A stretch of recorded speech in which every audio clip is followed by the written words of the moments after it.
Kevin Feige reveals massive MCU plans. Predator Badlands drops a trailer. Fantastic Four hits theaters. The Late Show with Stephen Colbert gets canceled. Margot Robbie will play a 50-foot tall woman, and so much more to discuss in this episode of Movie News. What is up, movie friends? Welcome back to Raiders of the Lost podcast, the ultimate film and TV podcast. There's so much to go over. Park Chan-wook dropped a new trailer. PTA dropped a new trailer. Osgood Perkins, so much to discuss. Good Fortune, Frankenstein, Clayface. Man, we got a jam-packed episode for you. But let's talk about what I think is the most exciting trailer of the week, and that's Predator Badlands with its first full-length trailer. We got a really good look at the film. This time we're seeing what the story is, Elle Fanning's role in this as an android, as well as seeing that this really is a movie about an action lead version of a predator, a young predator who seems to be going on an impossible hunt on the most dangerous planet in the universe to take out a monster beast that nobody thinks can be killed. Yeah, and I didn't have Buddy Cop Elle Fanning Predator movie on my bingo card this year, but it looks pretty fun. November 7th, that is hitting theaters. It's Fantastic Four week. It debuted on Rotten Tomatoes at 88% positive, which is the highest by a large margin in the entire Fantastic Four adaptation attempts of all those other films. So we get excited about that. But there are also some huge Kevin Feige big reveals for the MCU going forward. Let's go through them. So first of all, Kevin Feige says Avengers Secret Wars is a plan to reset singular timelines and reboot the MCU. The current plan is 7 years long. To quote him, he says he thinks it goes to 2032. Spider-Man and Human Torch team up in the MCU is very possible. To quote him now, that's one of the key relationships in the comics that we've never been able to come close to before.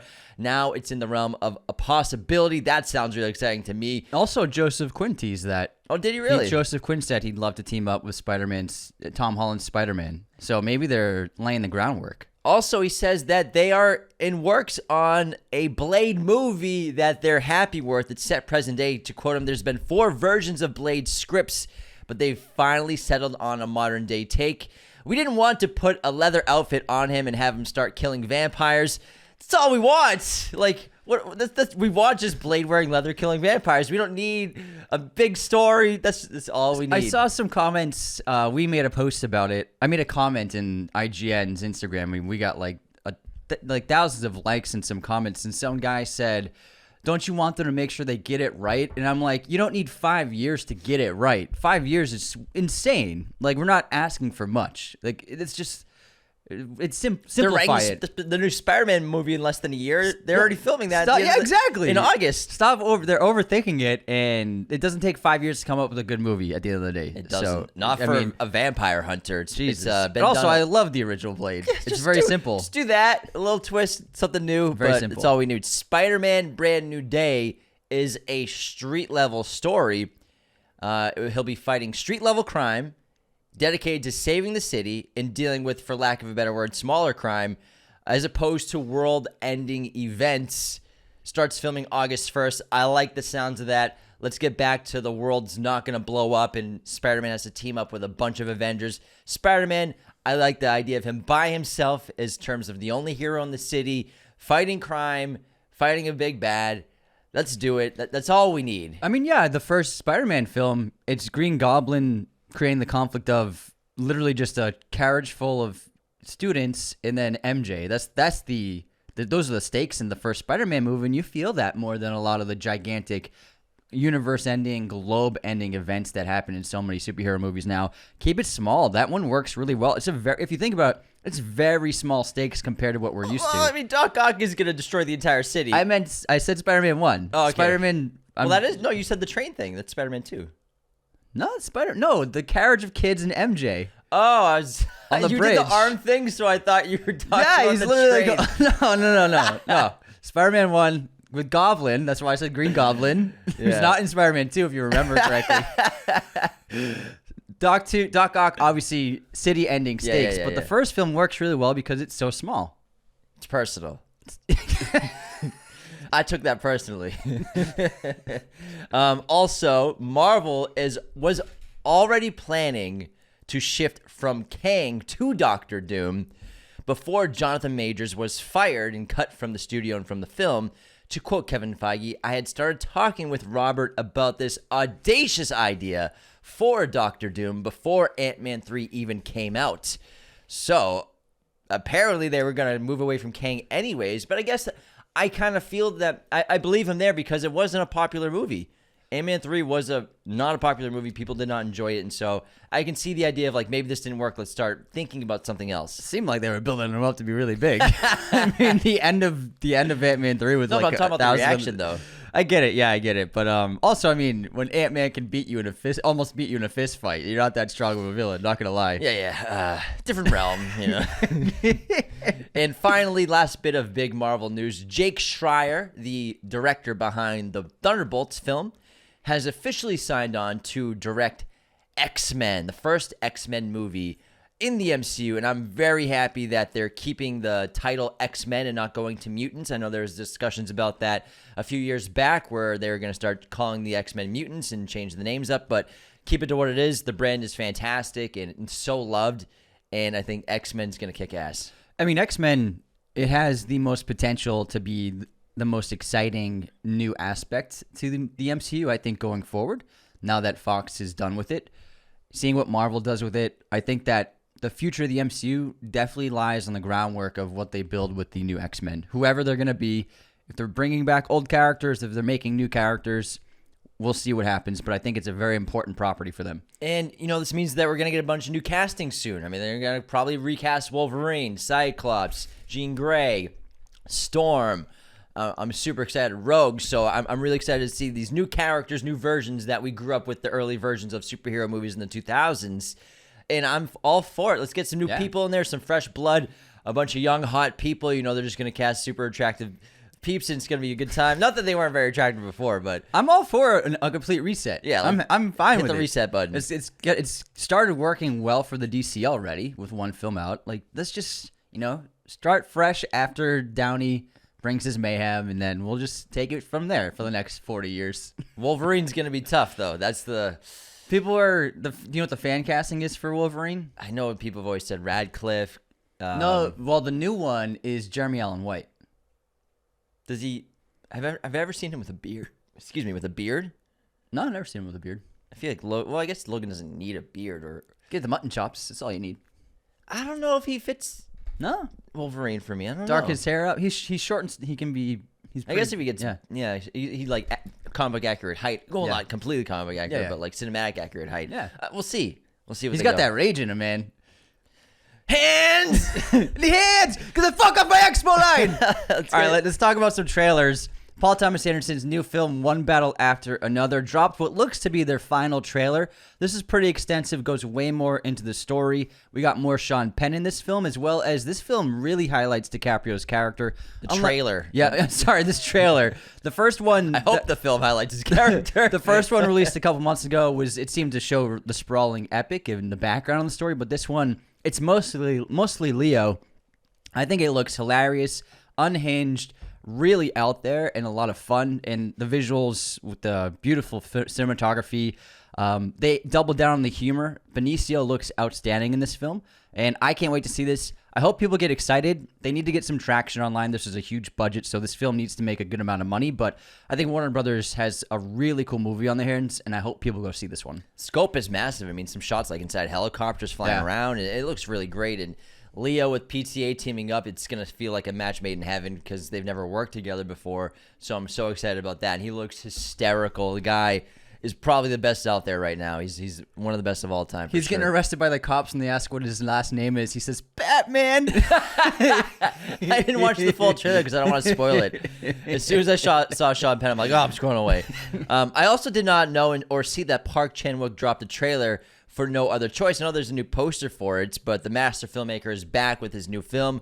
Is there a release date yet for this? I couldn't find it yesterday. Not that I know for American release date, but the trailer looks outstanding. It's about a man who suddenly is fired from his paper company and devises a unique plan to secure a new job, eliminate his competition. So we got murder, intrigue, police investigation, and a man committing crimes to and in a desperate situation. The filmmaking looks really fantastic and dynamic and visually stunning, like any Park Chan-wook film. The lead actor from A Bittersweet Life, I believe, is leading this film. And from I Saw the Devil, I can't remember his name off the top of my head, but awesome actor. This looks so exciting. I can't wait to see this. Avatar 3 dropped its first poster, Avatar, Fire and Ash, of Neytiri. And the first trailer will play exclusively in theaters this weekend, I believe, ahead of Fantastic Four, both Disney films. And my goodness, this poster looks insane. I'm ecstatic for this. I get more and more excited for Avatar movies every time they come out because no one is pushing the boundaries of animation and CGI and visual effects like James Cameron and his team and all those production companies and all the people who work tirelessly for years and have been working on decades on these movies. And Avatar 3 looks amazing already. Just the small bits we've seen from stills in this poster. I can't believe these creatures aren't real. I was watching some clips yesterday, and it's just, what the fuck? Even the water's CGI. Like, what is going on? This is absurd. I'm very excited to see this first trailer. I can't wait. It's making me more excited to go see Fantastic Four, to be able to see this trailer and see what he's been cooking up. Because if you think about it, this film comes out in 5 months. This is going to be the first footage anyone sees, so it's incredible. Now we have some big news. Last episode of Movie News, we talked about Paramount and South Park creators Trey Parker and Matt Stone having a dispute, and they've settled a new licensing deal for streaming the IP for 5 years on Paramount worth $1.5 billion, which is insane. The global streaming rights are set at $300 million per year. And this is just unbelievable to see how valuable this IP is, that they're paying $1.5 billion to stream the property on their streamers for $1.5 billion. Unbelievable. Yeah, so they're making $300 million a year. Crazy. As well as they'll be putting out 10 new episodes every year for Paramount Plus. This is one of the most valuable IPs in television today, if not the most valuable, obviously. It's like hard to deny after that. And so Paramount was desperately trying to get their entire catalog on their streamer back. It went from Paramount to Warner Brothers back to Paramount. So they struck a deal pretty quick because that lawsuit and the dispute, it was just a few days ago. But now 5 years, $1.5 billion, $300 million per year, 10 episodes per year. Insane. I wonder what the streaming numbers for just the entire property of South Park is every month. It must be big. Absolutely gargantuan because really they're able to negotiate for $300 million a year. Yeah, that's unbelievable. Globally, and it started from paper cutouts, man. It's insane. Paper cutouts from a college film project. And the 27th season premieres, I think, this weekend, too. Wow. So it's like perfect timing for the premiere. Amazing. Absolutely bonkers amount of money. That's ridiculous. Good for them, though. They earned it, man. Oh, my God. Yeah, they've taken a lot of heat, but they're so funny and creative. The Late Show with Stephen Colbert, The Late Show in general, has been canceled due to financial reasons. So Stephen Colbert's show will end, and this is its final season. Jimmy Fallon, Seth Meyers, and Jon Stewart will all appear on The Late Show with Stephen Colbert. I believe it was the other night or tonight to show their love and solidarity for Colbert. And we'll see what happens from here. You know, I think Late Show in general has been dying for years. And I haven't watched Late Show in any Late Show. We used to be Late Show every night, too, especially if there's a cool guest on. I think Late Show lost its edge, all of them, a bit, especially like once Conan got off the air. But I think over the last 5-10 years, they've lost their juice. A lot of people, they're turning to YouTube or Instagram or TikTok now for their content. You don't need to watch the Late Show to see what's an interview with a new celebrity for a movie you want to watch. You can watch them hanging out with puppies on your phone instead. Exactly. And so I think this was inevitable. This is like the first, big like Mount Rushmore show of late night to fall and crumble. And I wouldn't be surprised if more follow suit over the next 5 years. It's a bummer. It's a staple in American culture, late shows for the last several decades. But things change. Clearly there's a lot of debt with these studios these days, but it is what it is. I don't know. I haven't watched late shows in a long time. I haven't been in the talk show world for a very long time. I don't know much about what's going on or why it got canceled. From what I saw, it's just not doing well for the studio. But we'll see. We'll see. The landscape of media marketing has changed so much where, Hot Ones is way more valuable to put an actor on than a late show. 100%. Hot Ones gets so much more engagement. Podcasts Yeah, get more. podcasts. I mean, these late shows, they're not even getting 2 million views. Joaquin Phoenix was just on Theo Von's show for an hour and a half. Hold on, let An me see hour how and a many half. views that has. And he got an hour and a half. Like in the talk show, they get 10 minutes, but Theo Von got an hour and a half with one of the biggest actors alive. Like this On YouTube, that's 2.1 million views, but that's on Spotify and Apple and Yeah, everywhere else. So and that's that's in a probably day. that probably put 15 million views probably. Yeah, exactly. Which is insane. And late shows rely on, a viral clip to maybe go get some views on YouTube. And you get 2 hours. Yeah. Versus Crazy. 10-minute commercial break, 5 minutes with the person that you want to Yeah, see. exactly. Plus, I think they lost a lot of late shows lost their edge comedy wise. They're not as funny as they used to be. Just like SNL lost a bit of their edge. They haven't been that as funny as they used to be for years now. So I think a lot of things factored into this shit happening. And like I said, I won't be surprised if more start to fall. Yeah, it's crazy. Next up, we got a pretty decently long teaser trailer for Osgood Perkins' upcoming film Keeper from Neon. And man, they are just the best at marketing movies right now. But from what they're doing with Together, which comes out soon, I love their marketing campaign for that. Seeing it next week. And Keeper, they're just gearing up right now. And this is a really cool tease of a voyeuristic kind of POV perspective of 5 different women from 5 different time periods and locations. And it seems as though the point of view perspective of the camera is portraying a person they're dating. Things start out kind of cute for each person as it's cross-cut, but then things take a darker turn until all of the women are screaming covered in blood. And this is just a teaser. We don't know anything about what this movie really is, but I'm excited. And it says, there's a line of dialogue. It sounds like it's Tatiana Maslany's character saying at the end of the trailer, "It's all starting now." Wait, no. This place isn't right for me. You're not right for this place. Cool. So we'll see. I don't know what that means. Me neither. It seems like some kind of person who's maybe living throughout multiple time periods. I don't know. Could be a combination, but Yeah. it says a main evil is going after this because the synopsis is a wife becomes isolated in a secluded cabin and has to fend off an unspeakable evil. Evil. So looking forward to seeing that. The guy's turning out movies like crazy, like three in the last year and a half. Yeah. A House of Dynamite. I'm ecstatic for this.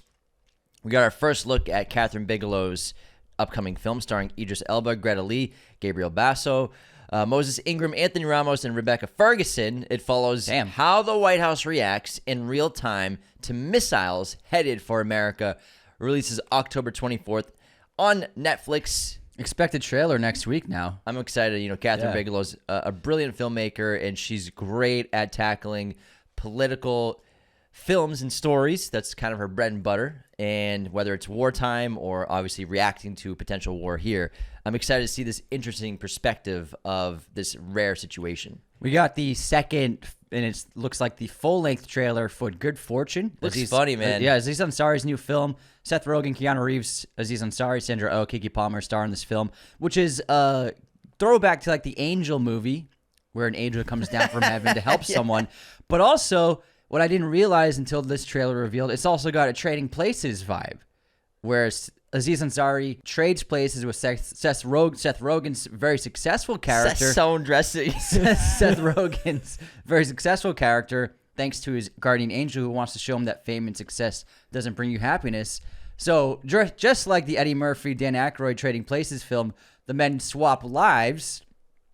And unfortunately, Keanu the Angel's plan doesn't go well because he realizes fame and fortune is solving all of his problems. It's a fun movie. It looks a lot better than I was expecting from the first trailer. Yeah, Aziz is broke, living in a car. Seth Rogen's rich. He's a tech bro. He lives an awesome life, raucous lifestyle. And then Keanu's like, I'm gonna switch your life so I can show you that fame and fortune won't solve all your problems. He gets in trouble with another angel. He's like, well, it actually solved all of his problems. It's really funny concept. It's good. But then they're like, you got to switch it back. Let's talk about Frankenstein briefly. We got a new trailer for Guillermo del Toro's film for Netflix starring Oscar Isaac, as well as Mia Goth's going to be in this film, as well as the monster will be played by Jacob Elordi. The visuals look astounding, visceral, so colorful, fantastic. I cannot wait. We are huge Guillermo fans. Yeah, and it's going to play at a couple of festivals over the next couple of months. So did it get into TIFF? Because it's TIFF right released now, a bunch of stuff. and it might be playing, I think, Berlinale. I'm not sure, but it'll be playing at festivals soon, so we'll be able to hear initial reactions to it from those crowds. So next up, we're going to talk about Clayface. Remember, Anthony had a tirade against people being too handsome and beautiful in movies. And we have an explanation why such an attractive man got cast in Clayface. Now, Clayface actually sounds like kind of a twist on The Fly in a way. So a little synopsis for the film has finally been revealed, telling that the movie is going to follow an actor whose face is disfigured by a gangster. As a last resort, the actor turns to a fringe scientist for help. However, as the experiment is successful at first, things quickly turn horrific. Obviously, I bet he turns into Clayface. And Naomi Ackie is in talks to play the female lead. So they're gearing up to get this thing shooting soon. Sign me up. That's actually a really good plot. I like it. Yeah, I like it. Fly vibes, keep it horror. Like James Gunn says, give me its own tone. It's not going to be a tone like the Superman. Very cool. We got some artificial news. This is Luca Guadagnino's next film that's going to star Andrew Garfield. Ike Barinholtz has been cast as Elon Musk in this film. It follows the story of the quick firing and rehiring of OpenAI CEO Sam Altman. I know nothing about the story. Me either. I know OpenAI exists. I don't know much else about it. I don't know Elon's involvement with it, but we'll see. Who knows if he'll be in a lot of scenes. But Ike Barinholtz, who I'm sure is going to get a bunch of new gigs now after his terrific performance on The Studio. Yeah, absolutely. Did he get an Emmy nomination? I can check. He must have because he got so many.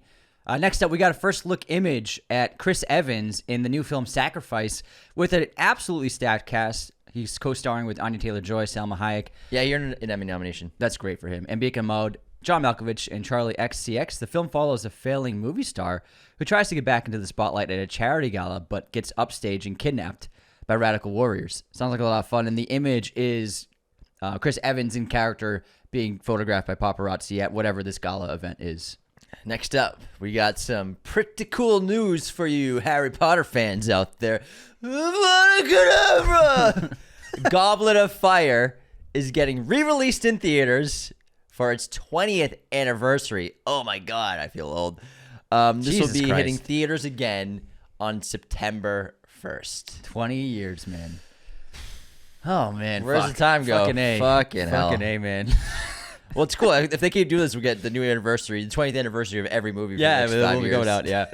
Next up, some big news for animation fans. Ni Zha 2, the biggest animated film of all time ever released, has gotten an English dub set for release. On August 22nd, Americans and anyone in the English-speaking world can watch the film with an English dub.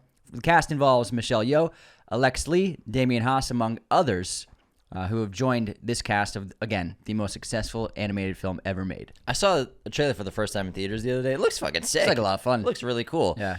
Vince Gilligan, the mastermind behind Breaking Bad, has released, or Apple TV has released the first poster for his new TV series at Apple TV. There's no title yet, but it's described as a psychological sci-fi starring Rhea Seehorn, who is one of the stars of Better Call Saul.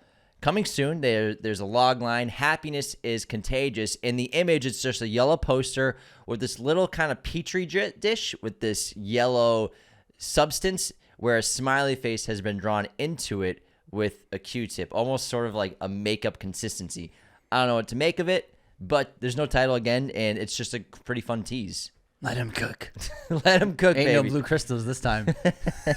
It's yellow powder now, or yellow goo. All right, next up, huge news. Tim Burton is teaming up with Margot Robbie for a new adaptation of Attack of the 50-Foot Woman. Robbie and Lucky Chap will produce the reimagining of the sci-fi classic alongside Burton and Andrew Mittman and Tommy Harper, who produced Wednesday. So that's exciting. I love Tim Burton. I think it's a really cool project for him to make. He's probably a big fan of that movie.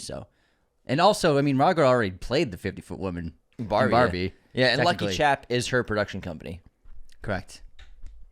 Evil Dead Burn. It's now filming, guys. It's going to hit theaters July 24th, 2026, exactly 1 year from the airing of this episode. Wow, 1 year from today. Next up. I'm excited for this movie. There's a new film called Eternity. Elizabeth Olsen, Miles Teller, and Caleb Turner star in this film. which is a rom-com that follows a reality where everyone must decide who they want to spend eternity with. It's a very good-looking cast. Very, very good-looking cast. Very attractive. Wednesday is getting renewed for season 3. We all saw that comment coming. It's a huge property for Netflix. And also a bunch of movies in addition. We've talked about a few that got announced for Toronto Independent Film Festival. But Venice Film Festival, now the Smashing Machine, Benny Safdie's upcoming film, will have its world premiere there. Very cool for a premiere there. Starring Dwayne Johnson, Emily Blunt, also released a new still. And I cannot wait for this movie, man. I think it's going to be fantastic. Yeah, for sure. I think Smashing Machine might be the sleeper hit of the year. Maybe, but also I'm dying to see something from Marty Supreme. Yeah. Yeah, they're both coming out this late fall. Both Safdie brothers. So that one we haven't seen anything of. There's been no images, no trailers of Marty Supreme, just like BTS photos of Timmy. Just the poster of the ping pong ball. Yeah. I'm dying to see something from it. Next up, Thomas Crown Affair news. As we reported last episode, they lost their lead actor, Taylor Russell, and Adria Arjona jumped in to Arjona jumped in to a bunch of letters to in there. take the spot, and she'll be playing the new co-lead. And I think Michael B. Jordan knows what he's doing. It's gonna be a very, very sexy movie. Yeah, and she's also been fan cast by so many people as Wonder Woman. Yeah. But an update on Wonder Woman. Anna Nogueira is writing the script for Wonder Woman. She wrote the script for Supergirl and is currently writing Teen Titans, the movie script as well. So she seems like James Gunn and Peter Safran's screenwriter right now. Yeah, I didn't even know they were making a Teen Titans movie. Me neither. I haven't seen Teen Titans since I was like 10. It's been a while. Well, we were kind of aged out by the time. We weren't really watching too many like animated movies or shows. But I know Teen Titans was really popular with a bunch of people. When we got into our teens, I remember. A couple of old men over here. Yeah, we even got the 20th anniversary for Goblet of Fire hit us. Next up, Devil Wears Prada has begun shooting in New York City, and set images reveal Anne Hathaway's character back in action, walking the streets in some great fits. Some really great fits. 5 more stories, guys. Still some cool stuff to talk about. Dead Man's Wire. We got our first look at the great Gus Van Sant's next film, Dead Man's Wire, starring Bill Skarsgård, Coleman Domingo, and Dacre Montgomery. Awesome cast. The hostage thriller follows a man who takes a mortgage banker who did him wrong hostage, demanding $5 million and a personal apology. We were right with our predictions. Skarsgård's playing the criminal. Told you. Remember we were discussing this? Yeah. I'm like, it's Bill Skarsgård. He's not going to play a normal guy. Yeah. The only time he's been, I guess, a normal guy is Barbarian. He was a nice guy in that. He's a normal, nice guy. He was a really good guy in that movie. But he was the perfect casting because he always plays, oddballs or monsters, and weirdos. And so, like, you're just, like, waiting for him to turn that on. If you think about it, in Barbarian, he played a really good guy. Yeah, that's why it was perfect. Very I was decent. waiting for, he's going to, like, eat her or something. They got his head bashed in. Oh, my God. 100 Nights of Hero is a new film starring Micah Monroe, Emma Corrin, Nicholas Galitzini, Felicity Jones, and Charlie XCX Spratt. The film follows a guest who arrives at a castle and makes chaos between a neglectful husband, his bride, and their devoted maid. It's described as a feminist fantasy film. Nice. In the Hand of Dante. We got our first look at this film starring Oscar Isaac, Gal Gadot, Jason Momoa, Gerard Butler, Al Pacino, John Malkovich, and Martin Scorsese. What is this cast? The film follows a scholar who steals a valuable manuscript defying the New York Mafia. Interesting. What the hell? I've never seen a cast like that in my life. And in the image, Oscar Isaac is like, he's dressed and he looks like Dante, the writer, the Italian writer. Like 15th century. This is an interesting... Wow. Martin Scorsese he's putting together an acting career. I know, right? It's not just cameos anymore. This is bad timing because the Gal Gadot memes have been just taken over. The Gal Gadot memes? Yeah. Like, what's a meme of her? People have been knocking her chops. Her acting chops. Gotcha. So there's been a lot of video memes about it lately. I've heard about it. Oh, okay. Oh, I saw Kal-El! No! I saw that. Kal-El! No. All right, a final bit of news is a look at Jim Jarmusch's New film, Father, Mother, Sister, Brother. Kate Blanchett, Adam Driver, Vicky Krieps, and Charlotte Rampling star in this film. What a cast. This is centered on a crime anthology around adult children and the distant relationship with their parents. Driver has worked with Jarmusch in the past on his zombie movie, and otherwise, these amazing actors. I can't wait to see them on screen together. They're What awesome. zombie movie did they do together? It was the one with Bill Murray, Waking the Dead or something. I don't think I saw that. Yeah. It was okay. Oh, I think I remember They this. played cops in a it's small right. town. Yeah. And No, I zombies. remember Yeah. the trailer. Yeah, It was like a silly kind of dark comedy. yeah, I remember. Yeah, the trailer had yeah. I never saw it. And You don't need to. But all right, that's all we got for news. But yeah, there's so much to talk about. That was great. Predator Badlands, the Kevin Feige MCU reveals is huge news, especially with Fantastic Four dropping. We'll be posting our Fantastic Four episode on Tuesday next week, so everyone's got a great chance to check out the movie before we post our episode. In the meantime, check out our episode of Nightcrawler that we did the other day, the Jake Gyllenhaal Modern Classic, which so many people have been asking for years. That was such a great time and such a fun episode to do. We also did an amazing episode on Sorcerer that comes out tomorrow, so stay tuned for that. That's going to be a banger, guys. Sorcerer. Oh, man, we got the 4K UHD from a video store. It's so much fun. But yeah, awesome news. Can't wait to check out Fantastic Four and talk about it for you all next week. Let us know your thoughts on all the news and Fantastic Four. As always, become a patron today at patreon.com/Raiders of the Lost Podcast. Leave those 5-star ratings and reviews on Spotify and Apple Podcasts. Follow us on Instagram, TikTok, Twitter. Share our content. Share our episodes with those you love that you want them to find out some more about movies. And other than that, take care. See you next time.